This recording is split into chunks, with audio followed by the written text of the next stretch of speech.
Assalamualaikum warahmatullahi wabarakatuh. Halo kawan pajak, apa kabar? Mudah-mudahan semua dalam keadaan sehat walafiat. Ya, kembali lagi di Jakarta Selatan 1 Podcast Semanggi. Semangat membangun negeri.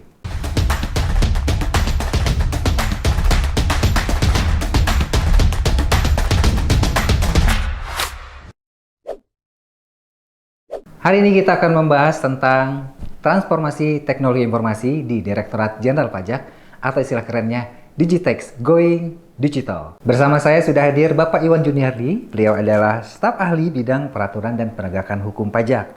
Beliau juga seorang forum manager dari proyek Tim Siap yang sekarang menjabat sebagai Ketua Tim Pengendali Siap. Pak Iwan, selamat datang di studio kita hari ini. Ya. Senang sekali Bapak sudah hadir, menyempatkan waktunya di sela-sela kesibukan Bapak. Nah Bapak, tadi kita sebut Bapak adalah Ketua Tim Pengendali ya Pak ya?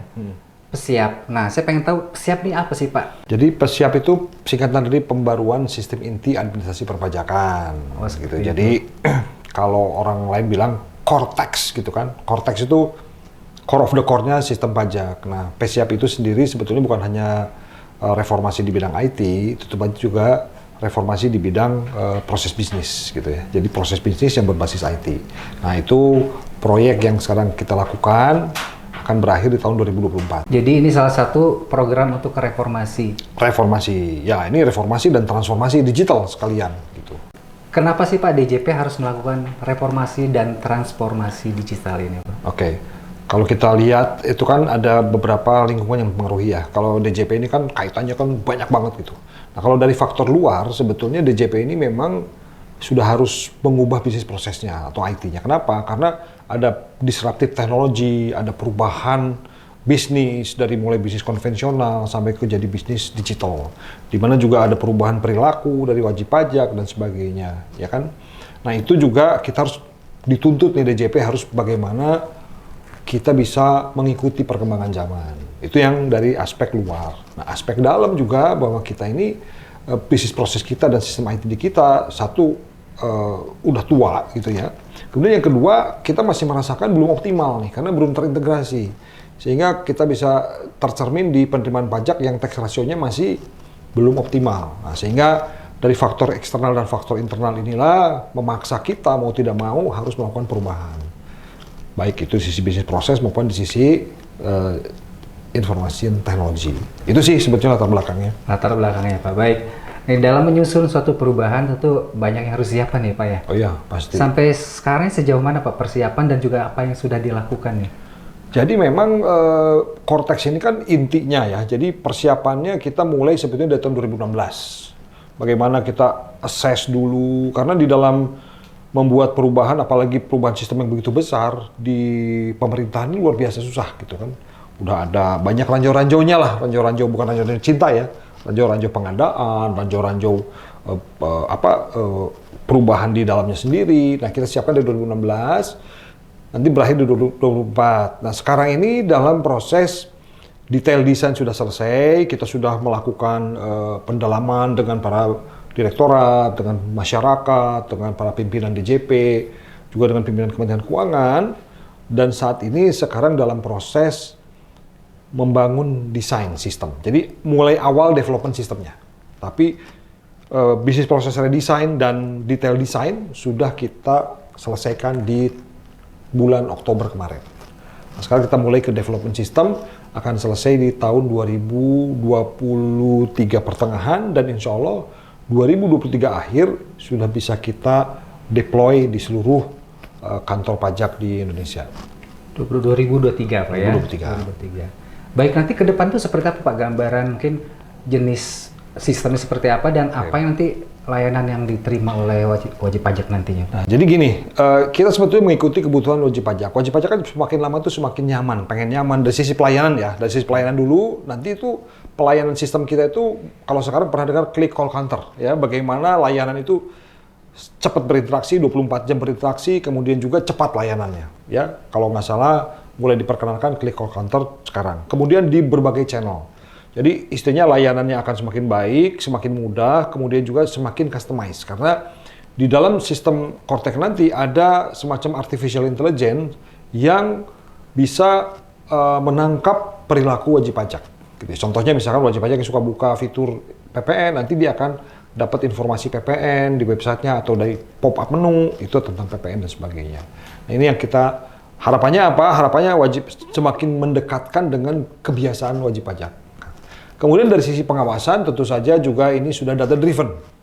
Data driven artinya bagaimana wajib pajak itu kita pilah-pilah, mana yang berisiko tinggi, mana yang berisiko rendah, kemudian juga mana yang harus kita sentuh secara keras dan sentuh secara lembut. Kita lihat, nah, jadi ada segmentasi wajib pajak, kemudian antar probis itu sudah mulai, bukan mulai lagi, sudah terintegrasi. Ya, jadi kasarnya, gampangnya begini, wajib pajak itu nowhere to run, nggak bisa lari kemana aja, karena data masuk, kemudian pengawasan juga melibatkan pihak ketiga. Nah, untuk dari karyawannya, pegawai pajaknya, kalau sekarang kan masih punya dashboard banyak, aplikasi banyak gitu di KPP, nanti cukup satu saja, kemudian mereka akan hanya di lead by system. Nah, itulah yang akan jadi nanti sistem informasi DJP ke depan. Gitu ya, jadi buat orang pajaknya gampang, buat wajib pajaknya juga pelayanannya jadi tinggi, tapi pengawasan kepada wajib pajaknya juga lebih ketat. Kalau pakai bahasa filmnya nowhere to run gitu ya. Jadi sudah komplit Pak ya, diharapkan nanti ke depannya baik pegawai pajak maupun wajib pajak nyaman. Nah, menggunakan layanan. Menggunakan layanannya. Tapi sama juga karyawan pun wajib pajak diawasi juga secara ketat, karena governance-nya juga terjaga. Oh, jadi iya. yang mau macam-macam segala macam karena transparan IT itu, jadi petugas pajak pun akan terawasi dengan sistem. Jadi ada fraud detection lebih dini, demikian pula ke wajib pajak. Jadi dua arah. Dua arah ya Pak, jadi saling melengkapi. Ya. Nah Pak, dari sisi wajib pajak sendiri, mungkin dari pemerintah juga terkait infrastruktur Pak ya. Nah ini kan jangkauan internet. Nah ini kan mungkin sedikit banyak kan menggunakan layanan internet juga, kemudian juga dari sisi kompetensi dari wajib pajak sendiri dalam mengakses informasi atau layanan dari pajak ini, itu kan masih berbeda-beda Pak. Bagaimana Pak untuk menghadapi atau masalah atau tantangan seperti ini Pak? Makanya layanan itu kita pakai omnichannel, artinya omnichannel itu channelnya banyak. Ya, bisa dari kita, bisa website, bisa offline, bisa kita taruh di instansi lain. Jadi intinya adalah konsepnya kolaborasi. Nah kemudian bukan hanya di komputer, bisa di handphone. Jadi intinya adalah bagaimana kita menyesuaikan dengan kondisi. Karena di sistem kita ini ada sistem offline juga. Jadi kalau misalkan putus nih, di bawah dulu, kita gunakan infrastruktur di bawah, kemudian nanti secara pada saat nyambung lagi, atau misalkan wajib pajaknya pindah ke yang ada sinyal, atau masuk ke dalam area kantor kita yang punya sinyal, pasti kantor kita punya sinyal dong, atau kantor bank yang punya sinyal, itu akan otomatis layanan itu terupdate. Nah, jadi layanan itu kemudian kita gunakan pihak ketiga juga, namanya application service provider. Nah, sehingga apa? Sehingga front end kita ini bukan lagi kantor pajak, bukan lagi IT di atas, tetapi semua institusi pemerintah, semua layanan-layanan yang di masyarakat, kita jadikan layanan kita. Nah, makanya arsitektur yang dibangun di dalam sistem yang nanti yang baru itu terbuka gitu. Sistem itu bisa ngobrol dengan siapapun. Nah, sehingga front end-nya bisa kita titip di mana-mana. Nah, tinggal masalah nanti change management ya. Tinggal masalah nanti ada regulasinya. Tinggal masalah nanti siapa melakukan apa yang didapat oleh front end, apa yang didapat oleh ASP, apa yang didapat oleh perbankan. Nah, ini kita bicarakan benefitnya. Tetapi secara IT, sistem kita ini terbuka, sama seperti platform-platform e-commerce. Kita buka ke semua. Ya, itulah ciri khasnya transformasi digital, kolaborasi dan data. Jadi kawan pajak yang mungkin internetnya masih belum stabil, jangan khawatir, masih ada juga layanan offline ya Pak ya? Iya. Dimungkinkan. Kalau saya lihat di tahun 2024-2025, Kominfo itu udah punya program bikin seluruh Indonesia itu ada sinyal gitu. Baik. Jadi saya pikir ya mudah-mudahan pada saat ini di launching sudah ya, rata, harapannya ya? begitu. Gitu ya. Tapi untuk mitigasi tetap kita bisa offline. Untuk nanti yang kemudian kalau ini sudah jalan, apakah ini sudah mencakup semua kebutuhan yang diperlukan untuk DJP atau mungkin ke depan masih akan berkembang lagi? Kalau IT itu kan batasannya cuma langit gitu ya. Proses bisnis itu batasnya cuma langit. Dulu kita perasaan gagah banget gitu kan, punya kantor bagus dan sebagainya. Sekarang berubah. Namanya virtual space gitu ya. Dulu kita diskusi harus dengan gede-gede, sekarang dengan Zoom aja lebih murah dan sebagainya. Dulu kita nggak pernah nyangka yang namanya perusahaan taksi itu nggak punya mobil. Sekarang Gojek, dulu nggak pernah nyangka handphone itu bisa dijadiin alat pembayaran. Sekarang udah. Nah, maksud saya gini, untuk saat ini, kita coba mendekatkan dengan kebutuhan bisnis di luar. Ya, makanya tadi kolaborasi dengan siapapun. Tapi saya yakin kebutuhan masyarakat, kebutuhan DJP itu terus akan berkembang. Ya, ingat nggak dulu? Wajib pajak lapor SPT dikasih dangdutan, mau dong di KPP panas-panasan. Ya, ngalamin nggak? Ngalamin. Sekarang boro-boro suka KPP. Di rumah aja sambil ngopi di Starbucks. Itu perubahan behavior yang harus kita tangkap. Kalau kita nggak bisa menangkap itu, gagal kita. Kalau istilah orang kakak saya dulu, ada pocong di atas atap katanya. Dulu acong, sekarang tetap, berubah-ubah namanya gitu kan. Nah, ini yang harus kita tempuh. Jadi IT untuk so far, untuk kebutuhan saat ini, saya bisa melihat dalam 5 tahun ke depan masih proper. Ya, tapi kan kita pun sekarang masih kesulitan loh menangkap digital ekonomi datanya.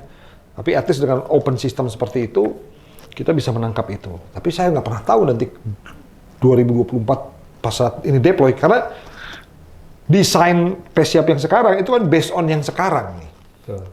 Ya kan? Pajak karbon aja yang baru diperkenalkan belum masuk loh di sini. Belum masuk ya. Nah, kita nggak pernah tahu lagi di depan. Sehingga disitulah kejar-kejaran antara fiskus dan bisnis. Nah, tetapi secara arsitektur IT, teknologinya, kami bikin yang agile. Nah, sehingga kalaupun ada perubahan nanti, dan teman-teman di sini bisa mengadopsi si teknologi itu bisa mengubah secepat itu. Nah, jadi kita pakai teknologi yang agile. Nah, ini kalaupun kita ketinggalan, nggak jauh-jauh amat lah.